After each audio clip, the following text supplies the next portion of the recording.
got a D. Jaya Radha Madhava Kunja Bihari.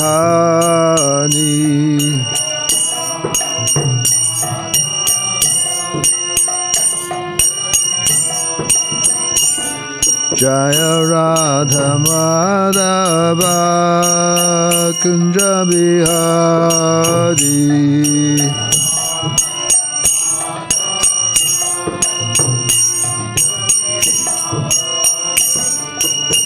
Gopi Janabala Giri Varadhari.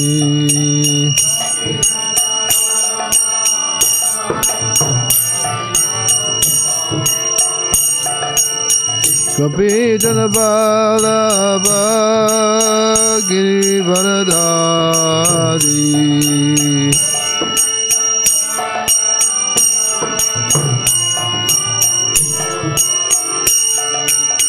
Yasodanandana Prachachanaranjana.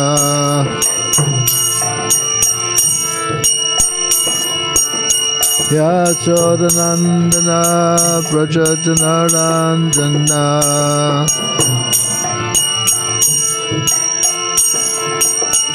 Jamanatira Vanachari.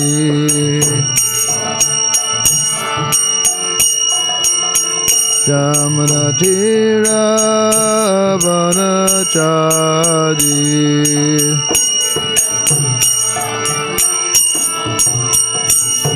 Jaya Radha Madhava Kunja Bihari.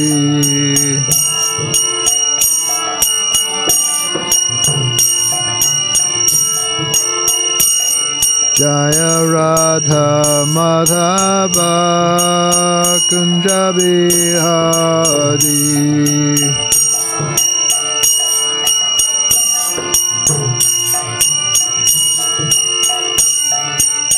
Hare Krishna, Hare Krishna, Krishna Krishna, Hare Hare, Hare Rama, Hare Rama, Rama Rama, Hare Hare.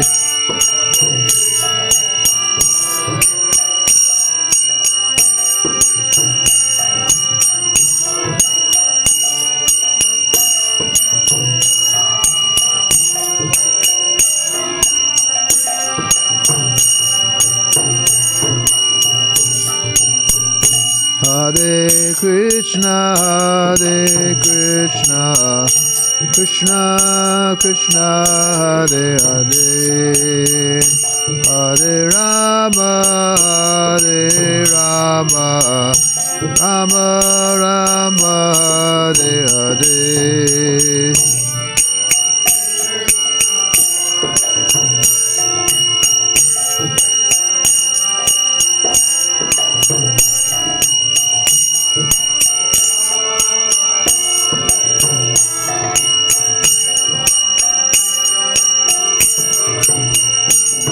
Jaya Radha Madhava Kunja Bihari.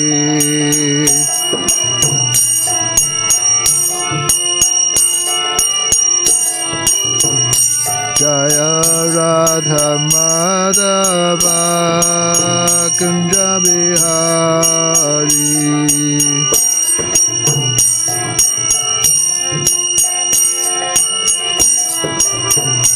Jaya Radha Madhava Kunja Bihari.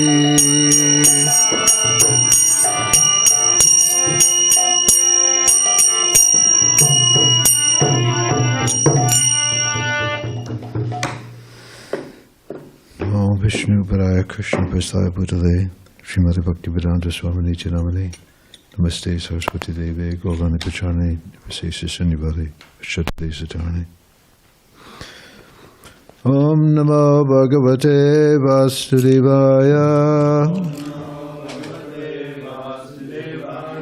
Om Namo Bhagavate Vasudevaya.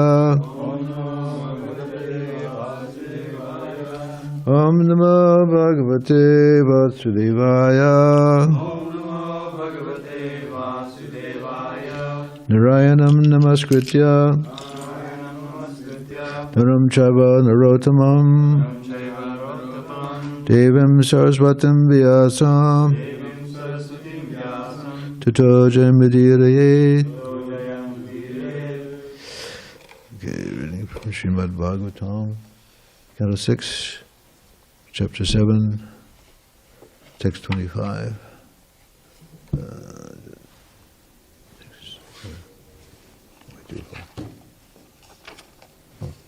There it is. Okay.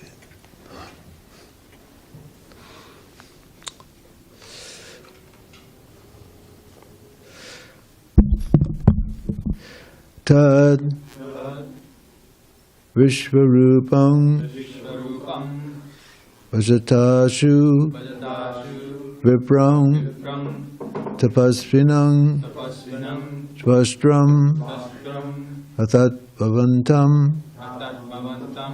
Subhajito Ritan Sa Vidhasyate Vo Kadi Shamisyadvam Vitasya Karma Tad Bṛhaspati Bhajatasya Vipram Vipram Bhajatasya Vipram Tapasvinam Tvastram Atat Patvantam Sabhadatortan Savidyasthateva Bhadatortan Savidyasthateva Yadeshat Samisyadvam Utasya Karma Yadeshat Utasya Karma Tadvishvarupam Bhajatasya Vipram Tapasvinam Tvastram Atatmavantam Sabhajatotan Savidhasyatevo Yadishvastadvam Utasya Karma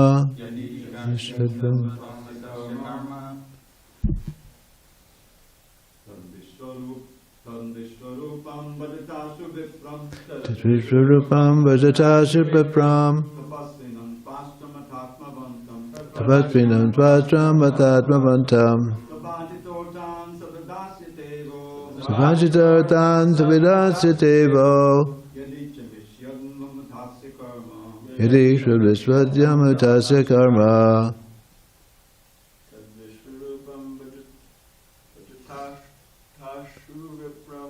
Vishvarupam Bhajatasya Vipram Tapasvinam Tvastram Atatmavantam Sabhajatotan Savidhasyatevo Yadishvastadvam Utasya Karma Tadvishvarupam Bhajatasya Vipram Tapasvinam Tvastram Atatmanandam Sabhajatotan Savidhasyatevo Yadishvastadvam Utasya Karma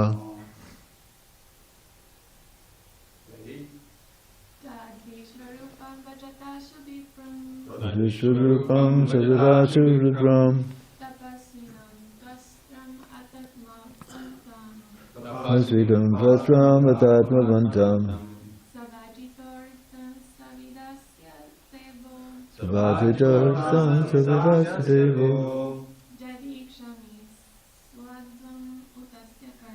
Yadishvastadvam Utasya Karma. Tat, therefore, Vishvarupam, Vishvarupa, Bhajata, just worship as Guru. Ashu, immediately. Vipram, who is a perfect Brahman.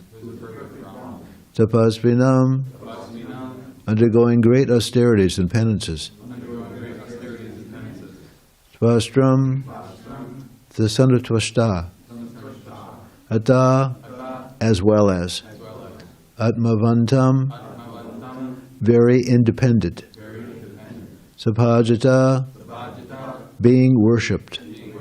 Arthan, the interests. Saha, he. Vidhasyate, will execute. Va, of all of you. Yadi, if. Shambhadasyadvam, you tolerate. Uta, indeed. Asya, his. Karma, activities to support the daityas. Translation.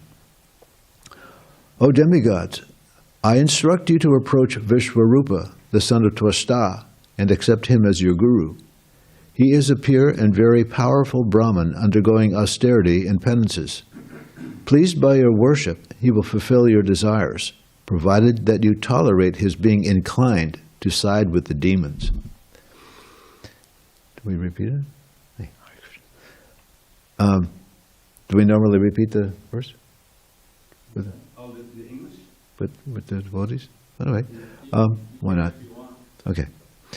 All right, repeat after me. O demigods, I instruct you to approach Vishvarupa, the son of Tvashta, and accept him as your guru.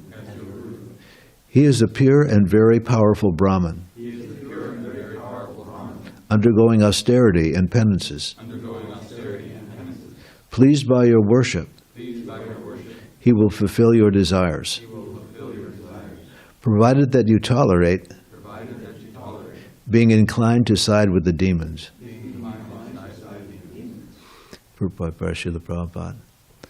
Lord Brahma advised the demigods to accept the son of Tvashta as their spiritual master, although he was always inclined toward the benefit of the Asuras.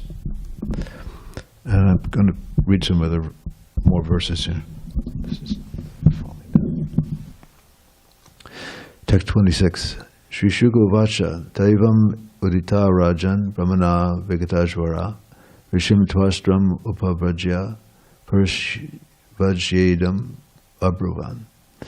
Srila Sukadeva Goswami continued, thus advised by Lord Brahma and relieved of their anxiety, all the demigods went to the sage Vishvarupa, the son of Tvashta.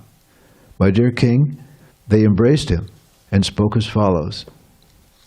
Shri Devochu Vyang te tataya prapta ashramang padram astute kamam sampadyatam tata vitrinam samayochita. Translation. The demigods said, Beloved Vishvarup, may there be all good fortune for you. We, the demigods, have come to your ashram as your guests. Please try to fulfill our desires according to the time, since we are on the level of your parents. Text 28. Putranam hi paro dharma pitri shushutanam satam apitru putravatang brahman kim uta brahmacharinam. Translation. O Brahman, the highest duty of a son, even though he has sons of his own, is to serve his parents. And what to speak of a son who is a brahmachari? Text 29 to 30. I'll just read the translation. The Acharya, the spiritual master who teaches all Vedic knowledge and gives initiation by offering the sacred thread, is the personification of all the Vedas. Similarly, a father personifies Lord Brahma, a father personifies Lord Brahma, a brother, King Indra, a mother, the planet Earth, and a sister, Mercy. A guest personifies religious principles. An invited guest personifies the demigod Agni, and all living entities personally personify Lord Vishnu. All living entities personify Lord Vishnu, the Supreme Personality of Godhead. Purport by Srila Prabhupada. According to the moral instructions of Chandrika Pandit, Atmavad Sarvabhuteshu, one should observe all living entities to be on the same level as oneself. This means that no one should be neglected as inferior, because Paramatma is seated in everyone's body. Everyone should be respected as a temple of the Supreme Personality of Godhead. This verse describes the different ways in which one should respect a guru, a father, a brother, a sister, a guest, and so on.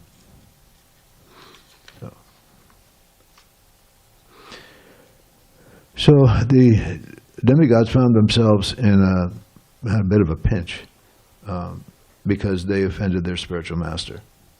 And they went to Lord Brahma and said, well, you have to go to this guy over here. Right? So it's sort of like finding an attorney, right? You committed some offense, and now you have to find someone to defend you, someone who can get you off the charge. So they were advised to go to a certain person, Vishwarup. He's a very powerful Brahmin, undergoing austerities and penances. So Srila Prabhupada has explained that there are different kinds of gurus, right?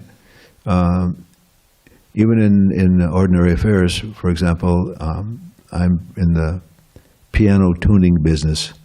So there are piano tuners on a guru level, right? So they can teach. They are very expert in the science. Arjuna had his spiritual master in the form of course, the Lord Krishna, but in the military art, and it ended up that his teacher was on the other side, next to this, right? So some things happened. It's very, very interesting that they were advised to go to this particular person and worship him as their guru. And so this was a way that they could regain their tejas, their potency. The selection of a spiritual master, if you want someone who is going to teach you, even like I say, in ordinary affairs, the selection of a guru is very important. Finding the best person, but in mundane affairs, you can also find a guru. Okay, but if you want ultimate success in life, in spiritual life, then you have to find a bona fide spiritual master coming in disciplic succession. In mundane affairs, you can be, do it yourself, right? Everyone can, figure out something, and then everybody's like, oh wow, he's he's so expert, and people go to them and learn something. But in spiritual life, no one can be a do-it-yourself guru. That's simply not possible. Because the truth is that we're all conditioned souls, and just like if someone is tied up in jail or chained to the wall, how are they going to take the shackles off of somebody else? And this world is created by the Supreme Personality of Godhead for a particular reason. And just like when you go to prison, you can't get out unless somehow you get clemency, or you do your time or whatever. But someone who is not imprisoned, unless you want to make a jail escape, because it's not a perfect analogy, but you have to be let out. And so because we have chosen by our independence, we have chosen to leave the presence of Krishna, although it's not possible. We've decided that we want to become, we want to take over his position and have our own little fiefdom, little kingdom here, lord it over nature. Because we're superior to dull matter. And so we think, oh, well, I can lord it over material nature. I don't want to serve Krishna, and that's our choice. But unfortunately, there are other consequences to that choice. So here we are.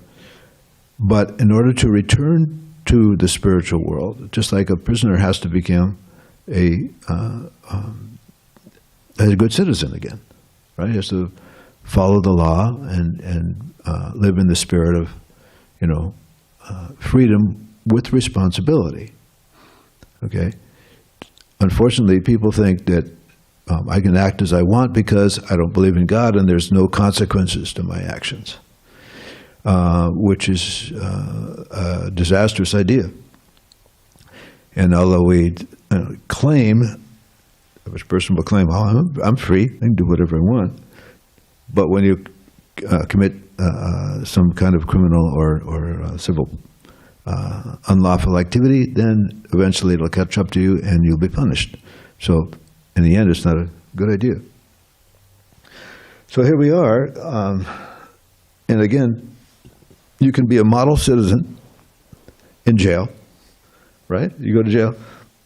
Then if you are on good behavior, you might be able to eventually live in a less secure place. Sometimes they let the prisoners go home for a day or two, right? Happened. Or you might be able to have some position in the administration of the jail. Maybe you turn on the sprinklers or, turn the lights on or off, or whatever they do. Or you might have access to the library and so on and so on. So in the material world, if you are well-behaved, and we have the scriptures, Vedic scriptures and other scriptures, if you're well-behaved, then you're allowed to go to a very nice place on an extended vacation, with these timeshares, go to some heavenly planet, live very nicely. And consequently also, if you're in bad behavior, cause trouble, they put you in the hole. You don't want to go to the hole. Okay?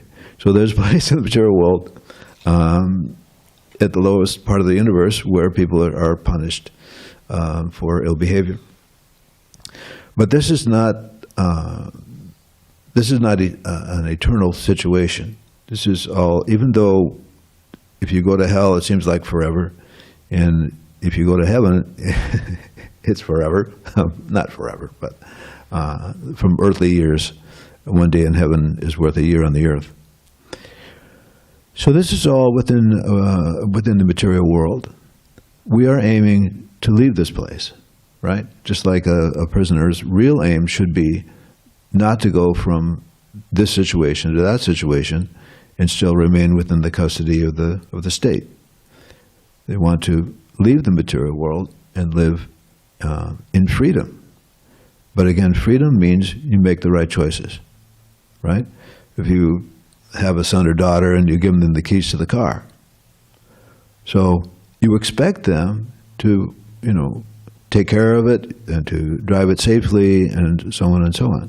Okay, so you'll have to make sure that the person, your son or daughter, is going to take that responsibility and do everything properly. Otherwise, they may crash the car or forget to check the oil and tires and all that stuff. So we are expected to prove that we are good devotees. We're on a provisional basis. We're practicing the sadhana bhakti, chanting rounds, doing our different devotional activities. And at the end of our life, our activities and everything will be judged.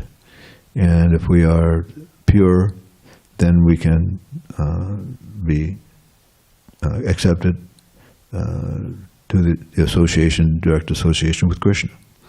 Otherwise, whatever advancement we've made, we'll continue, hopefully in the future. So the demigods have offended their spiritual master with a very serious, very, very serious offense. And we also have to be very careful, because the spiritual master is very dear to Krishna. We're trying to trying to please Krishna. And just like they say, if you love me, love my dog, right? The spiritual master, he will not say that, but he's the intimate servant of Krishna, most confidential servant of Krishna. And if you please your spiritual master, then all success is automatic. Okay. Sometimes due to bad habits or to some offense, then we lose the seriousness. We become whimsical, and the spiritual master's instructions are neglected, because the association with the spiritual master is by following his instructions, and not necessarily having personal association or not, but whether one is actually following the instruction of the spiritual master. If you go to someone and ask them a question, like, can you help me with this? And he says, well, you do like this and you do like that. And you're like, okay, thanks very much. And then you don't offer him anything, or you don't do what he says. So that's not very good. You go to someone for some advice, you have to take the advice. Okay? You don't want to bother somebody. Right? If you want to, like I say, in mundane affairs, you go to someone, you want to learn something. The secret is, if you please them, maybe you want to be a carpenter, so you go and sweep the floor, maybe ask some questions, ingratiate yourself. Then he might be pleased that, well, you know what?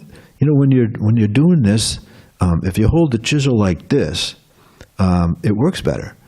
It might be little stuff, but getting that favorable breeze, that secret, that the intimate things that you would want to know. In a similar way, in spiritual life, the spiritual master is pleased. Then he can reveal things to you, and that's the real secret. That's actually what's going on. It's not a matter of scholarship. Because scholars read Bhagavad Gita all day and night, they read Srimad Bhagavatam and wax eloquently about Vaishnavism, this and that, but they have no access, because they're not following it. They're not accepting someone as a spiritual master. They're not following Arjuna's example. They're just armchair speculating, putting on a big show of being a scholar. And that is not, there's nothing wrong with reading Bhagavad Gita, but to interpret Bhagavad Gita according to one's own whim, that's wrong. If somebody writes a book, right, and you make some commentary on the book, at least recognize that, okay, I'm presenting my philosophy through using this book. People who write a commentary on Bhagavad Gita, but they use the Bhagavad Gita to give themselves some credibility. What's that?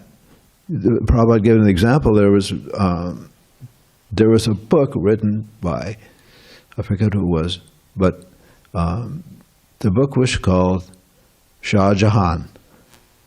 So Shah is the king, Jahan. So he had a son, and his son was a complete rascal. What's that? Yes, Akbar. So the book was called Shah Jahan, and somebody said, well, to the author, said, wait a minute, the story is about the son. Why are you calling it Shah Jahan? Okay, that was a misunderstanding. And so the author replied, is that I call it Shah Jahan because all the things his son was doing was hurting him, Papa said, beating on his heart. Okay, so if you have some book, you wrote something, or you speak something, and someone else comes along and makes some commentary that's completely different than what you wanted to say, then what is that? That's wrong. You're misleading people. So many commentaries on Bhagavad Gita have nothing to do with the intent of Bhagavad Gita itself, which is to turn everyone to eventually surrender completely to Krishna. Okay? And there's a little bit of something for everyone, right? There's some karma yoga, there's some, Ashtanga yoga, different things, different chapters in Bhagavad Gita. And at the end, Krishna said, I've explained everything, but what I want you to do is simply surrender to me. All this to say that I have a plan.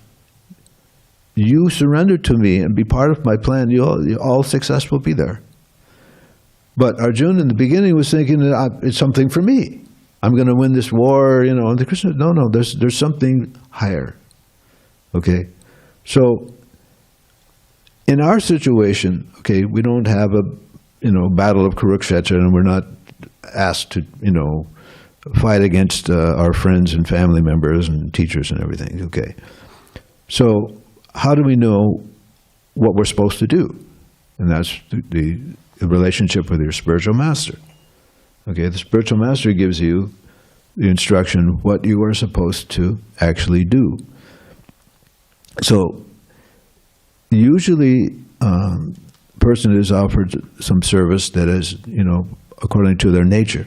But sometimes, especially now in our Krishna conscious movement, we're asked to do things that maybe we're not qualified to do. Sometimes in the beginning, devotees were saying that Prabhupada asked us to start a magazine. The guy said, well, I don't know anything about magazines except to read one. But Prabhupada would empower devotees to do things that were practically, from a mundane point of view, were extremely difficult. Okay, we had devotees instructed to, build a temple in a swamp. Just imagine La Jolla in the 1940s, somewhere in the vicinity of La Jolla Shores. Okay, there wasn't much there at the time. Okay. And of course, there are many difficulties. So I think we know who we're talking about. Giriraj was instructed to build a temple. Okay, and if you know Giriraj Maharaj at all, he's not a very commanding type of person that you would expect. Very humble, very mild mannered.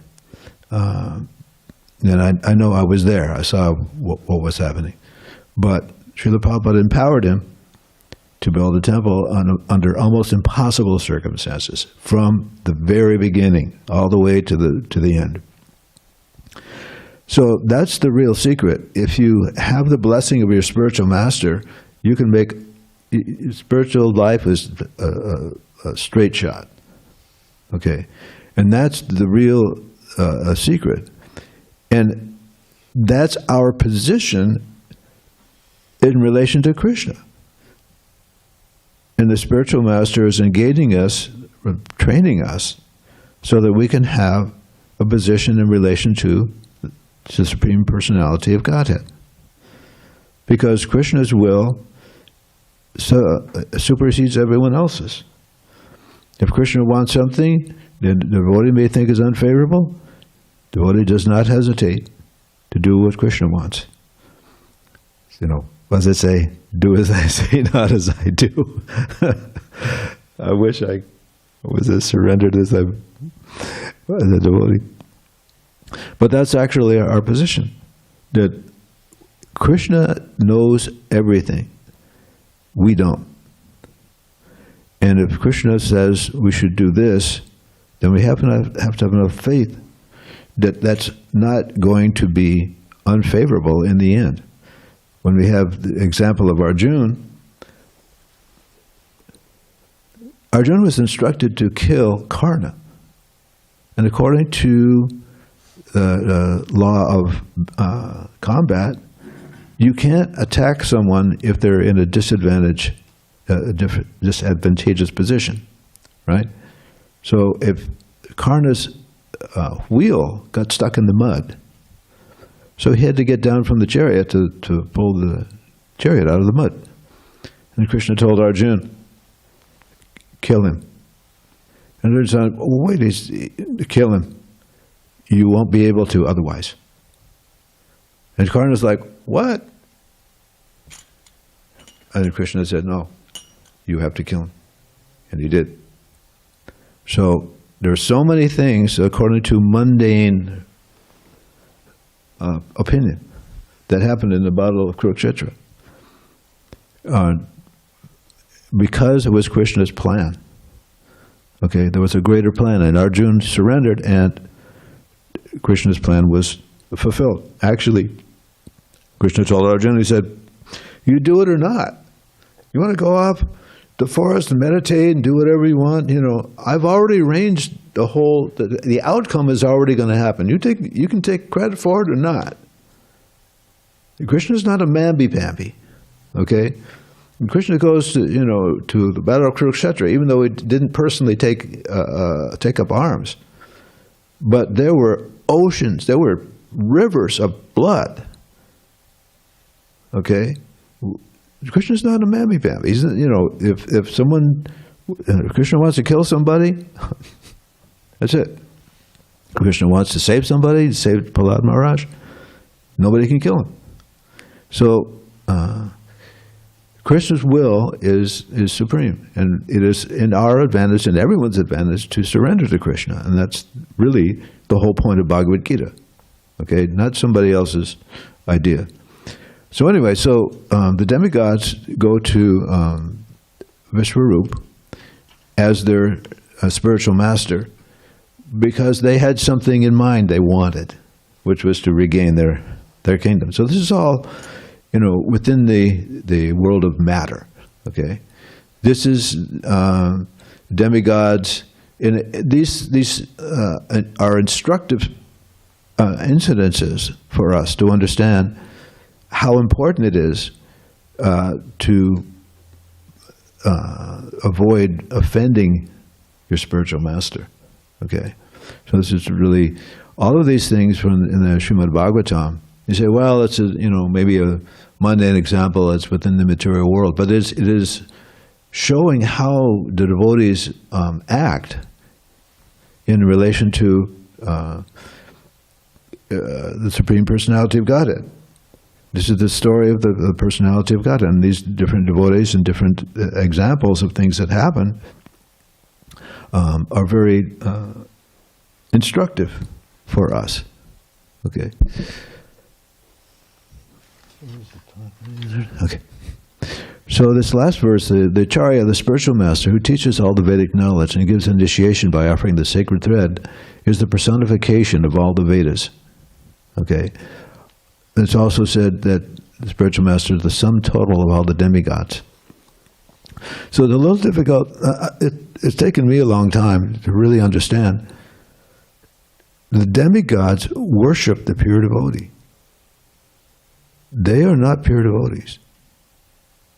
Lord Brahma is a pure devotee, but we find the others are devotees, but they're still have some motive. They want to enjoy.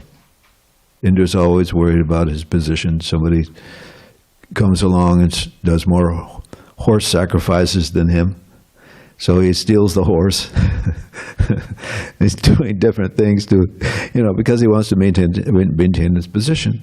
And sometimes, he committed some offense during Krishna's pastimes here, and so he came and apologized. Even Lord Brahma stole the cows and the cowherd boys.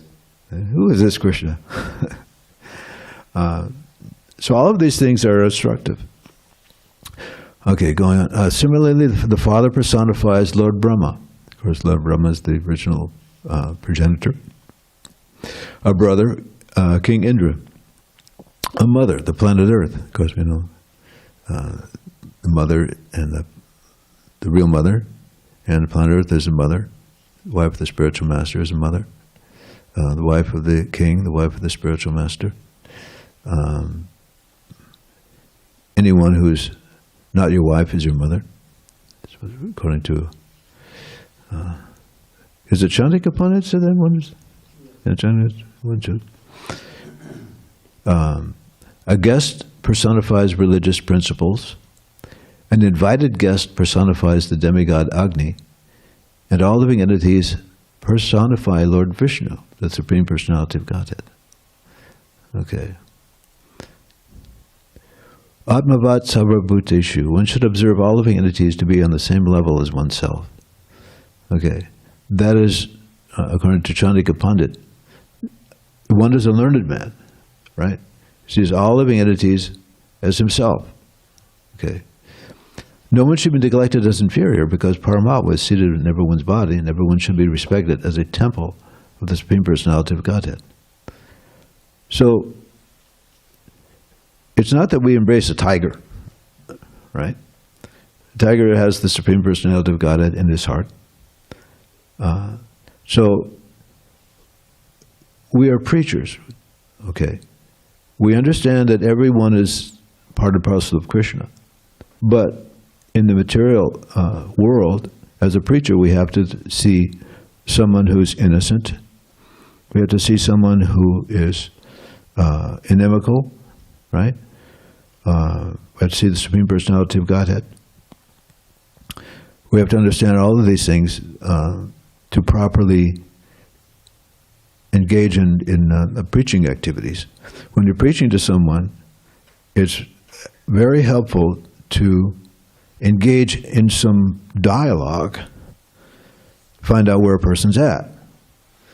And, you know, I would admit that in my, earlier years, I used to love to, talk to someone at a Sunday feast and, smash them at every opportunity.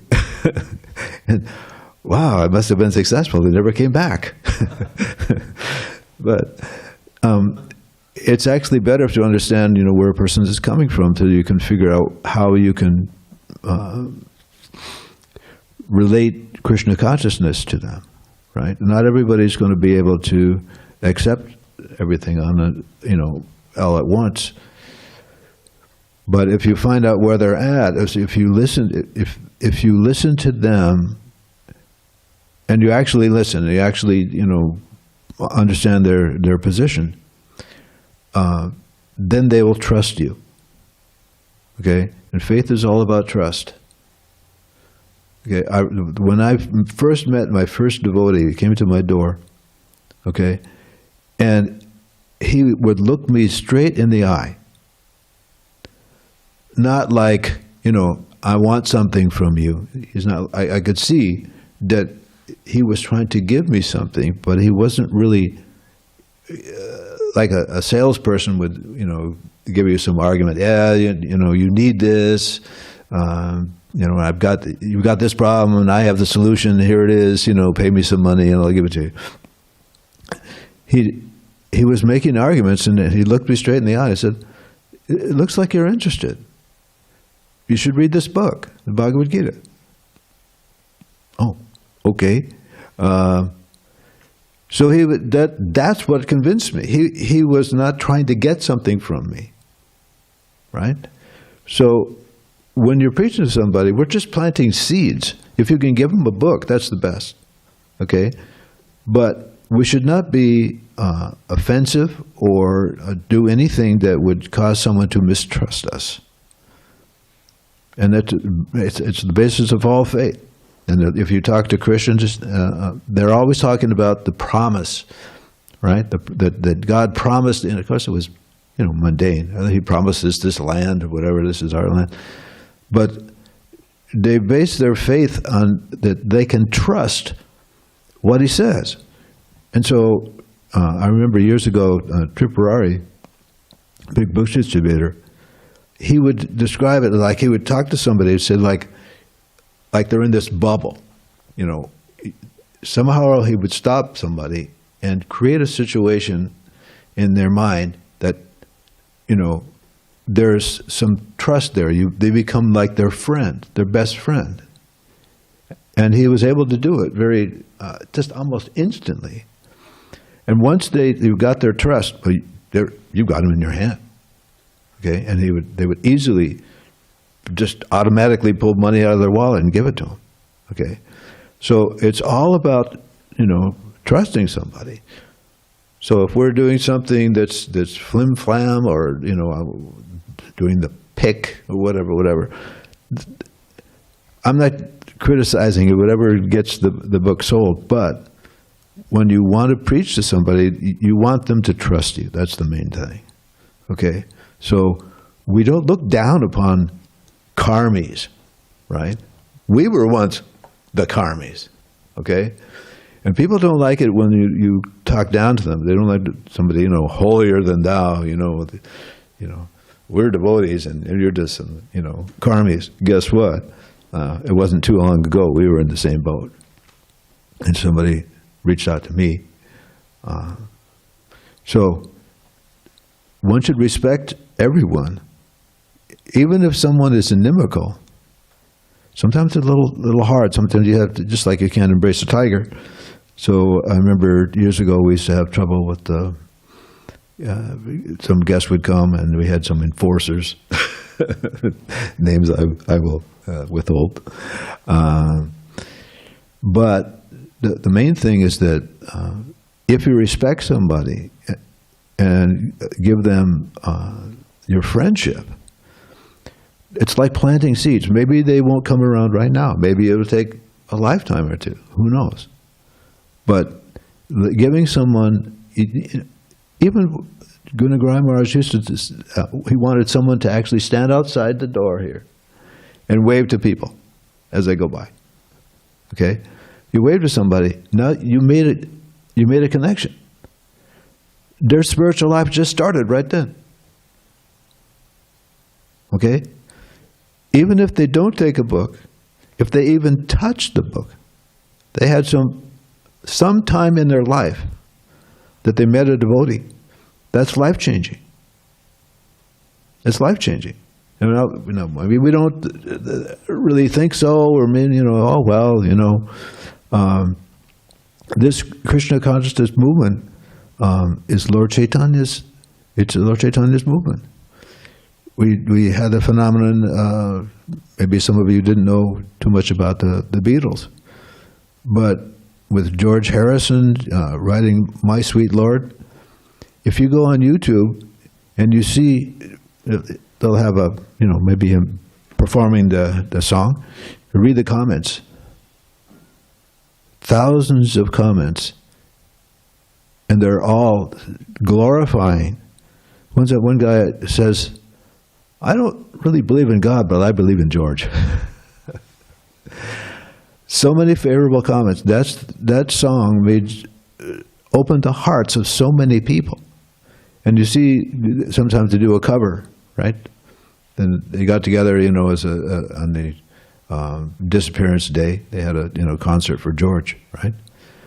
And they sang that song, and you could see the audience and everyone in the band just like completely blissed out because they just chanted the holy name.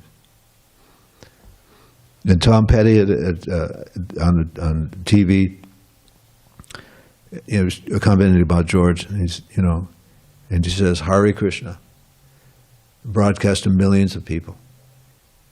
Just can't imagine the mercy. Can't imagine it. What a great thing that George did. So there's people out there that maybe call themselves atheists or whatever, but if they hear the holy name, if they get a chance to meet a devotee, their life can change. So, any discussion, rebuttals, additions? Hare Krishna? Yes, Hare Krishna. I have a question. May I? Yes, please. Yes, Prabhu, in the translation to text 25, I see that the demigods are being instructed for them to please Tvashta and accept him as their guru, in order for the demigods' desires to become fulfilled. So based on this, my question is, why do I need a guru for my desires to become fulfilled?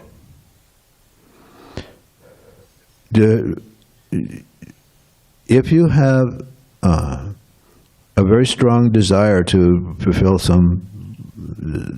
do something or have something, okay, you're not going to go to, a spiritual master to fulfill your material desires, unless you're looking for, a bogus guru. But it may be advantageous to approach someone who is expert in what you're trying to achieve. So they were looking to correct their mistake of offending their spiritual master. I don't really understand how going to someone else is going to affect their standing with their spiritual master. It was Brigamuni. But they went to this person because Lord Brahma suggested it. Okay, so be pleased by his worship, he will fulfill your desires.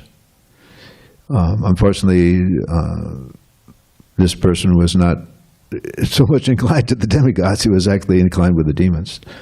But that was a particular purpose they had in mind, and so Lord Brahma instructed them to go to the son of Tusta. So I don't know if anybody else have another explanation? Prabhu, Yeah. if I may, is it that if I go to a guru for the fulfillment of a desire such as, for example, to become rich? I am poor, and because we see many people, when Srila Prabhupada was still on the planet, many people, poor people, miserable people in India, approached him in order to, for Srila Prabhupada to bless them, in the sense of making them rich, wealthy, millionaires, billionaires, who knows. Right. So is it that, I insist on my question, is it that if I go for a guru like Srila Prabhupada, in order for him to make me a millionaire, is it that such a desire will become fulfilled? Is it that Srila Prabhupada has the power to do it? Or any other genuine bona fide guru?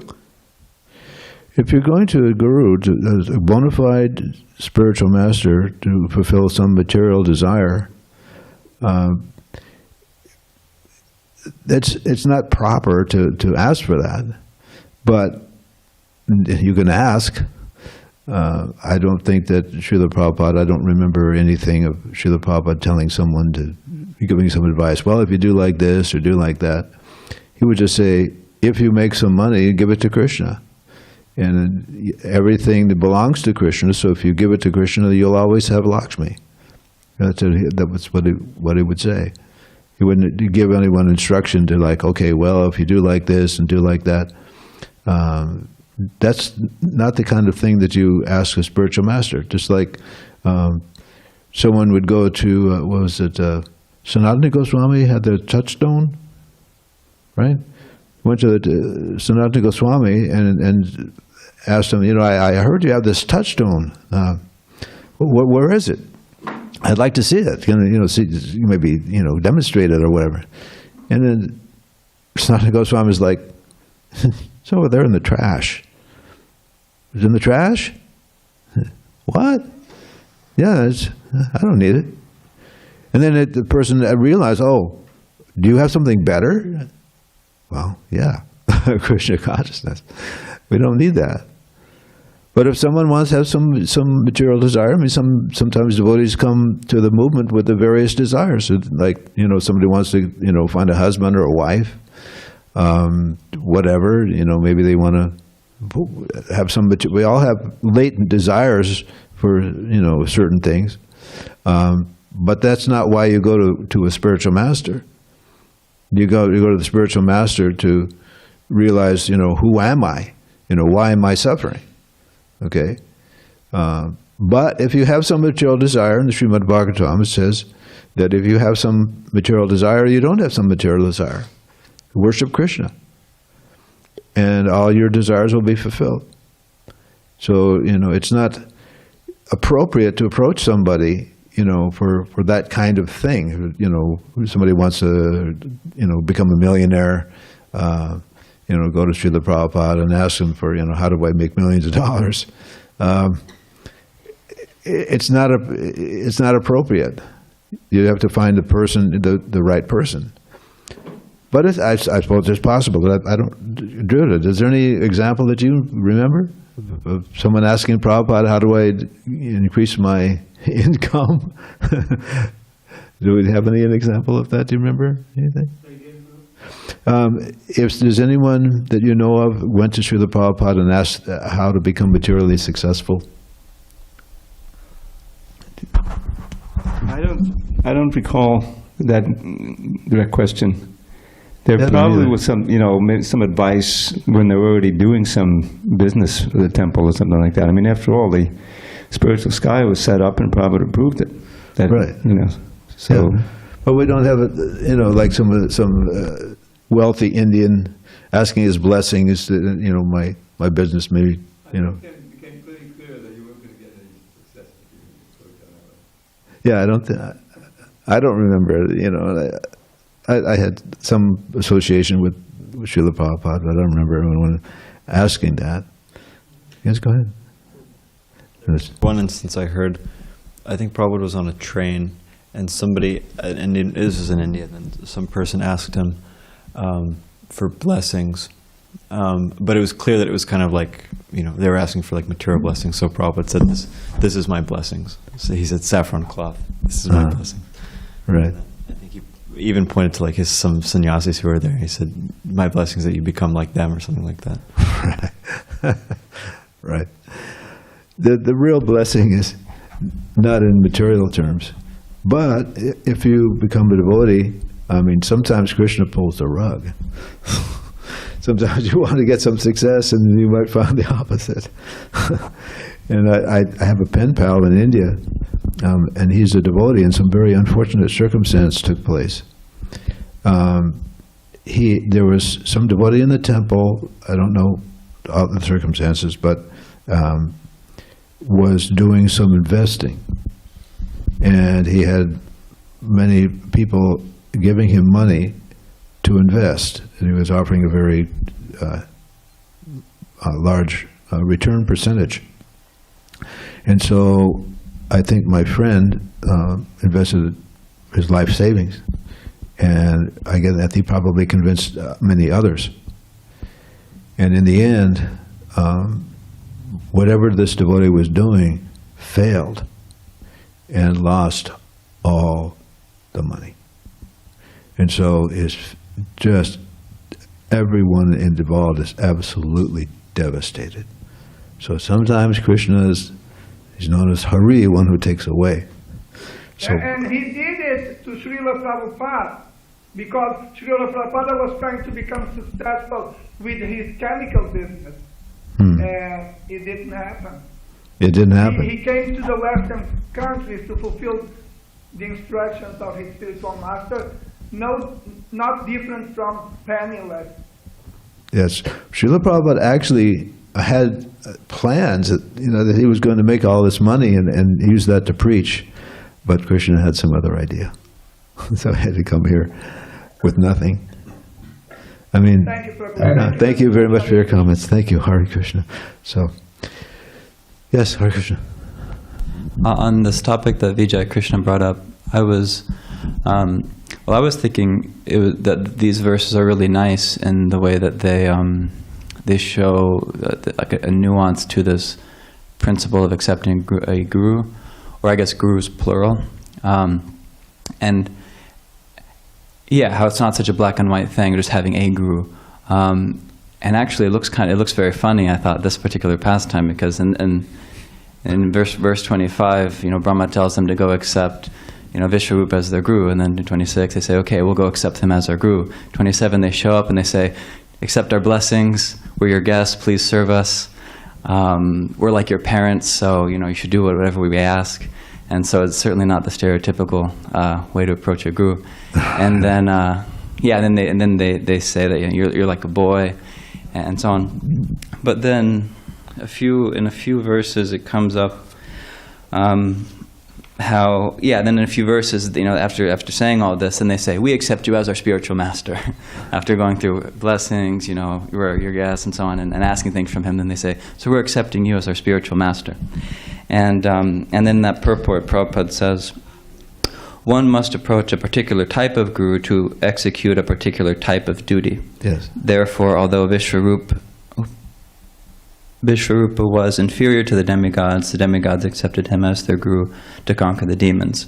So even though he's inferior to them, they need him for this particular purpose, so they're appreciating that and respecting him for that. But they're not just black and white respecting him as if he's superior to them and in every single way he's their guru. But no, he's their guru in this particular way, and therefore they're respecting him like that and asking him for help in that particular area. Right. Pretty nice.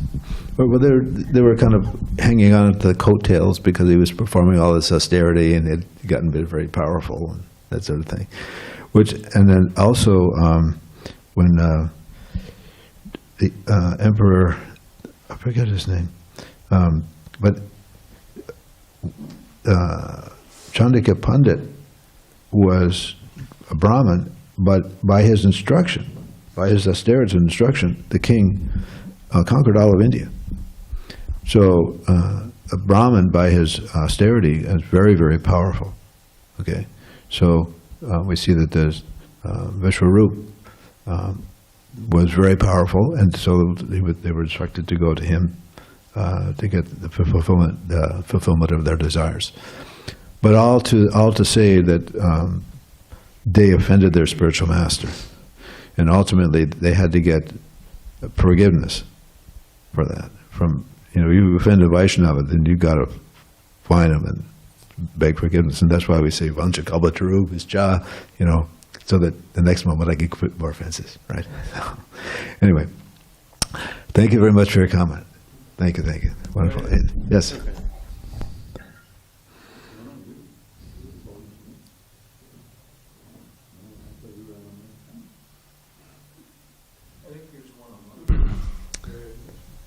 On the subject of the guru fulfilling the desires of the disciples or devotees, in my opinion, I believe that may be interpreted as the disciple comes in or the devotee comes in with material desires, and through Krishna consciousness, those are dovetailed, or as the devotees like to call, Krishnized, and become spiritual desires. And thereby are, is more, applicable for a guru to be able to fulfill spiritual desires than he is so much material. Yes, that's a good point. In my life as a devotee, I was, of course, come out of the material world. I actually, one of the things I wanted was to have a job. So they happened to have the Spiritual Sky Incense Company, and so a few days a week they would allow me to work over there, even though I was a brahmachari. But one of the instructions that I heard most often was that you need to get fixed up first. You need to get fixed up in the philosophy and understanding, being a servant and so on, and understand, where we fit in. If someone comes to the movement and they have some really strong material desire, they have some special talent, for whatever it is, and they're engaged in that and absorbed in that, it can sometimes cause them to go away, because the ultimate thing is to surrender. So we have to learn how to surrender first. And once we understand what it means to be surrendered, and you can be engaged in this way or that way, but it's not that we are here to fulfill our material desires. If I, say I'm an artist, or say whatever it is, sometimes people come and they want to do that so much they end up leaving. So we have to understand our position as devotees in our surrender to Krishna and our spiritual master, rather than, spending our whole time trying to dovetail, something and not really understanding what that means. You know what I'm saying? So that's, my experience, and I've seen that with people who come. You really have to be careful. And the people have to really understand that, it's not about me fulfilling my desires. It's about fulfilling Krishna's desire and the spiritual master's desire. And if there is something that I can do in that direction, fine. But if you get too much to that side, the karma yoga becomes karma. That's my experience. Anybody have another comment? Hare Krishna. I would not please accept my humble obeisances. HG Pavamana Dasa. It's my train of thoughts. As you pointed out, the real guru in the story is Lord Brahma, and the demigods are surrendering. But because they're Sakama devotees, they tend to botch things from time to time. But I appreciated very much the example of surrender that you gave with the service that you and Giri Maharaj performed in the Juhu project, which is such an illustrating example of pure surrender. There was no reason to go there to fulfill any material ambition. It was simply the desire of the spiritual master, and it required completely abandoning your own bodily comforts and any other consideration, and having faith in the words of the Guru, simply executing his desire. So thank you for that service, and thank you for bringing up that example. Hare Krishna. Hare Krishna. Jai. All glories to Giriraj Maharaj. Hare Krishna. Just Yes. one comment. It's interesting, this whole pastime, which eventually will involve Vishwarup, Chitraketu. You know how this thing is working.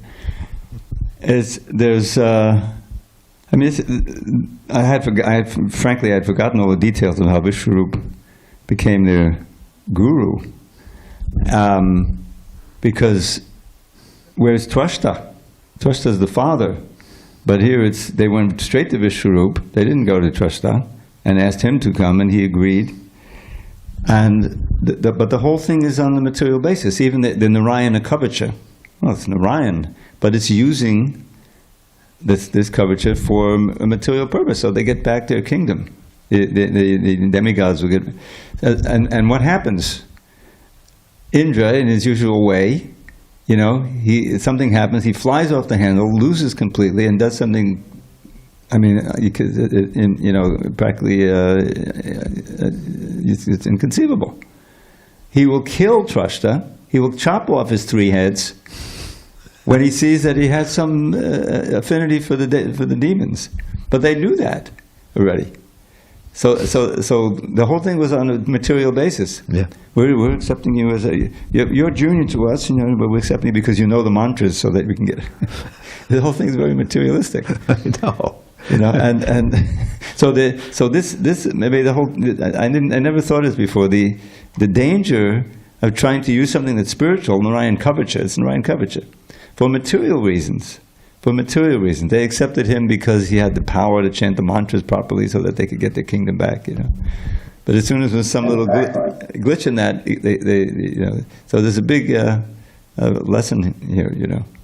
And I think on the other side, Chitraketu, of course, he was just wanting to have a son, and he had his son, but then he was given the advice by Narada Muni, and Narada Muni gave him pure instruction. He realized, God in a week or something, very sure. And then we're good, he's flying around, but he kind of deviates a little. He laughs at Shiva, and then he gets cursed, but he accepts the curse, And eventually he's lying there, his hands and feet are cut off, he's bleeding out, and he offers these incredible prayers. You remember the prayers of Bṛhaspati, which are like almost the moral of the whole story. This is where it was really. So the whole thing is very dramatic. But here I had forgotten all these details of how, You can't make this up. Anyway, it's quite late. I need to go. So, Hare Krishna, Prabhu. Thank you very much. Voice to Prabhupada.